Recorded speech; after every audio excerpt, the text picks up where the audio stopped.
top 5 adult anime to watch. Freezing एक sci fi action anime है जो फ्यूचर वर्ल्ड में सेट है, जहां अर्थ पर नोवा नाम की डेंजरस एलियंस अटैक करते हैं। इनसे लड़ने के लिए जेनेटिकली इनहैंस्ड लड़कियां, जिन्हें पैंडोरास कहा जाता है, और उनके male partners limiters specially train किए जाते हैं। स्टोरी का मेन हीरो है काजुया आओई, जो वेस्ट जेनेटिक्स एकेडमी ज्वाइन करता है। वहां उसकी मुलाकात होती है सैटेलाइजर एल ब्रिजिट से, जो एक एक्सट्रीमली पावरफुल और फियर्ड पैंडोरा है। उसका निकनेम है अनटचेबल क्वीन, क्योंकि वो किसी को अपने पास आने नहीं देती। काजुया की एक यूनिक एबिलिटी होती है जो बैटल के टाइम ओपोनेंट्स को टेम्पररीली फ्रीज कर सकती है, और इसी वजह से वो सैटेलाइजर के लिए इंपॉर्टेंट बन जाता है। धीरे धीरे उनके बीच ट्रस्ट और इमोशनल बॉन्ड डेवलप होता है। एनिमे में intense battles, military training, rivalries और हिडन पास्ट्स का मिक्स है। साथ ही काफी फैन सर्विस एलिमेंट्स भी हैं। Overall freezing survival, trauma, team work और ह्यूमैनिटी के स्ट्रगल की स्टोरी है। आगे चल के कंस्पिरेसीज का सच खुलता है, जिससे वॉर और भी पर्सनल और डेंजरस बन जाती है फाइनली। हाइब्रिड हार्ट मैजियास एकेडमी अटैरिक्सिया एक साईफाई फैंटेसी स्टोरी है, जिसमें एक्शन, कॉमेडी और इमोशनल ड्रामा मिक्स होता है। प्लॉट का फोकस है किजुना हिदा पर, जो एक ऑर्डिनरी लुकिंग लड़का लगता है, लेकिन उसके पास एक रेयर एबिलिटी होती है जो दूसरों की कॉम्बैट पावर को बूस्ट कर सकती है। उसकी सिस्टर उसे एक सीक्रेट डिफेंस एकेडमी में ले आती है, जहां specially trained girls powerful armour suits पहनकर एलियन लाइक एनिमीज से फाइट करती हैं। प्रॉब्लम यह है कि उनकी पावर्स वीकन हो रही होती हैं और उनको रिचार्ज करने का यूनिक मेथड चाहिए होता है। किजुना का रोल वही होता है। वो उनके साथ क्लोज इमोशनल बॉन्डिंग क्रिएट करके उनकी स्ट्रेंथ रिस्टोर करता है। इस प्रोसेस के through team trust, awkward movements और डीपर रिलेशनशिप्स बिल्ड करती है।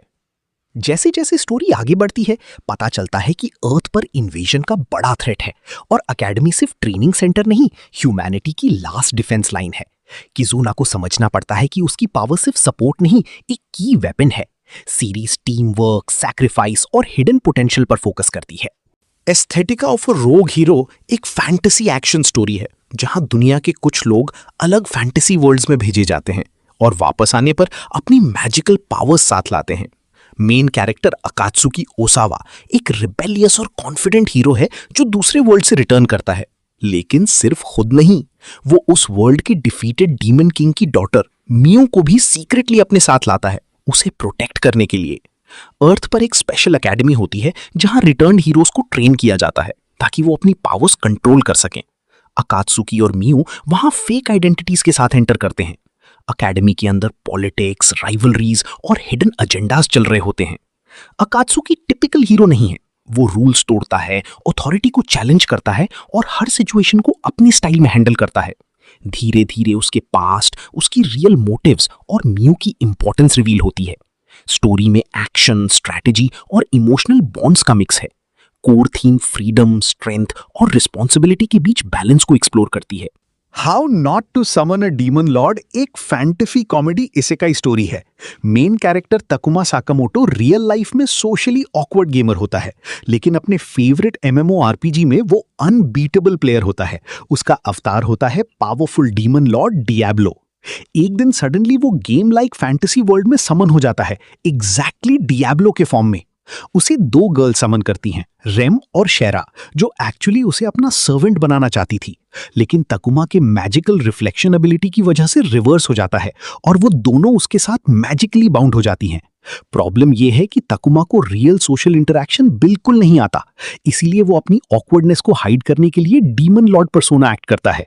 स्टोरी आगे बढ़ती है as they travel together, monsters और एनिमीज से फाइट करते हुए, while uncovering bigger threats linked to Rem के अंदर सील्ड डीमन किंग और political conflicts. Takuma slowly confidence gain करता है और दोस्ती का मीनिंग समझता है। सीरीज एक्शन, ह्यूमर और कैरेक्टर ग्रोथ का मिक्स है, जहां fake persona gradually real leadership में बदल जाता है। स्ट्राइक द ब्लड एक सुपरनैचुरल एक्शन फैंटेसी सीरीज है, जिसका मेन फोकस है कोजो अकात्सुकी पर, जो एक नॉर्मल हाई स्कूल बॉय था, अंटिल वो सडनली दुनिया का सबसे पावरफुल वैम्पायर बन जाता है, known as the 4th progenitor. ये टाइटल डेंजरस है क्योंकि उसकी पावर्स इतनी इमेंस हैं कि पूरी वर्ल्ड बैलेंस डिस्टर्ब हो सकती है। गवर्नमेंट और सीक्रेट ऑर्गेनाइजेशंस उस पर नजर रखते हैं, इसीलिए युकिना हिमेरागी, एक स्किल्ड स्वॉर्ड शामन, उसके पास भेजी जाती है ताकि जरूरत पड़ने पर उसे एलिमिनेट कर सके। लेकिन एक्सपेक्टेड एनिमी रिलेशनशिप के बजाय दोनों के बीच ट्रस्ट और पार्टनरशिप डेवलप होती है। स्टोरी मोस्टली इटोगामी आइलैंड पर सेट है, जो सुपरनैचुरल बीइंग्स के लिए एक स्पेशल जोन है। वहां डीमंस, वैम्पायर्स, मैजिशियंस और पॉलिटिकल कंस्पिरेसीज कॉन्स्टेंटली एक्टिव रहते हैं। हर आर्क में नया थ्रेट आता है जो कोजो की पावर्स और उसकी मोरालिटी को चैलेंज करता है। कोजो को सिर्फ एनिमी से नहीं, अपनी वैम्पायर इंस्टिंक्ट्स और रिस्पॉन्सिबिलिटी से भी डील करना पड़ता है। सीरीज का कोर है पावर कंट्रोल, लॉयल्टी और आइडेंटिटी। एक्शन के साथ इमोशनल बॉन्ड्स और वर्ल्ड बिल्डिंग भी स्ट्रॉन्ग हाईलाइट बनते हैं।